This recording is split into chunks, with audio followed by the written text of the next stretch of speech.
ఢిల్లీలో జరిగిన దాంట్లో కాల్పులు ఎవ్వరిని కాల్చలా, ఏ ఒక్కళ్ళ ప్రాణాలు పోలా, ఏ ఒక్కళ్ళ ఒంట్లో తుపాకీ గుండు దిగల. కానీ ఇప్పుడు ఎట్లయితే నీట్ దాంట్లో అన్ని చర్యలు తీసుకున్నా దాన్ని నెగిటివ్గా సృష్టించారో ఇప్పుడు అట్లాగే పెల్లెట్స్ని కూడా అలా చూపించే ప్రయత్నం చేస్తున్నారు. పెల్లెట్స్ పేల్చడమే తప్పు సుప్రీంకోర్టు తీర్పిచ్చిందని సుప్రీంకోర్టు చాలా స్పష్టంగా చెప్పింది. ఇది మామూలుగా యాజ్ ఫర్ పోలీస్ నామ్స్ ఉద్యమాలలో 3 రకాలు ఉంటాయి.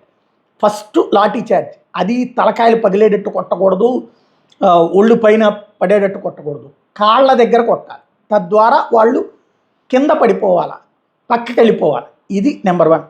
చెదరగొట్టడమే అందులో ఉన్న ప్రధానమైనటువంటి అంశం.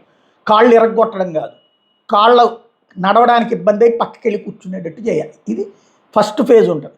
నెంబర్ 2 వచ్చేటప్పటికి ఏదైతే ఈ బాష్పవాయు ప్రయోగం, ఆ పొగలు వచ్చేటటువంటి విసురుతారు, అవి విసిరినప్పుడు అవి బాంబులు అని చెప్తే వెర్రితనం.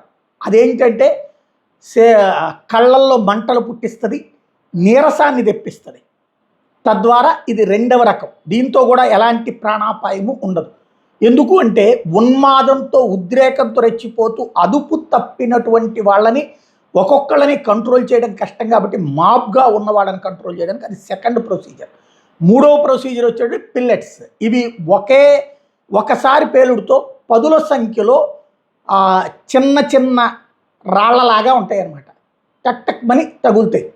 అది ప్రాణాలు తీయవు, జస్ట్ ఒక స్ట్రోక్ లాగేస్తాయి అన్నమాట.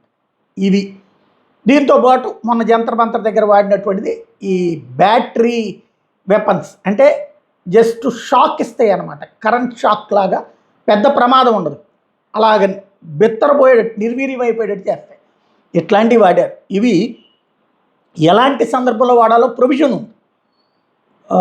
తీవ్రమైనటువంటి ఇష్యూ, కరెక్ట్, పార్లమెంటు లోపలికి వెళ్ళిపోతాం, దీన్ని నేపాల్గా మారుస్తాం, బంగ్లాదేశ్గా మారుస్తాం, శ్రీలంకగా మారుస్తాం అన్నప్పుడు, అలా వెళ్ళిపోతున్నప్పుడు వాళ్ళని అలా వదిలేస్తే ఏమవుతుంది, పార్లమెంట్ లోపలికి వెళ్ళిపోయి పార్లమెంట్ని మొత్తాన్ని దిగ్బంధించేసేసి లోపల ఎంపీల మీద దాడి చేసినా లేకపోతే లోపల ఎంపీలకి ఏదైనా అయినదంటే కనుక అయిపోయినట్టే, ప్రజాస్వామ్యం చచ్చిపోయినట్టే, ప్రజాస్వామ్యం నాశనం అయిపోయినట్టే. వాళ్ళు అక్కడ గ్రిప్ పెట్టేసుకుంటే అప్పుడు తీవ్రవాదులు కనుక పార్లమెంట్లోకి వెళ్ళి పార్లమెంటు మొత్తాన్ని తమ క్యాప్చర్ చేసుకోవడానికి ప్రయత్నించినట్టే వాళ్ళు ఆయుధాలతో వచ్చిన తీవ్రవాదులు, వీళ్ళు ఆవేశంతో వచ్చినటువంటి తీవ్రవాద ఆలోచన ధోరణి ఉన్నటువంటి వాళ్ళు.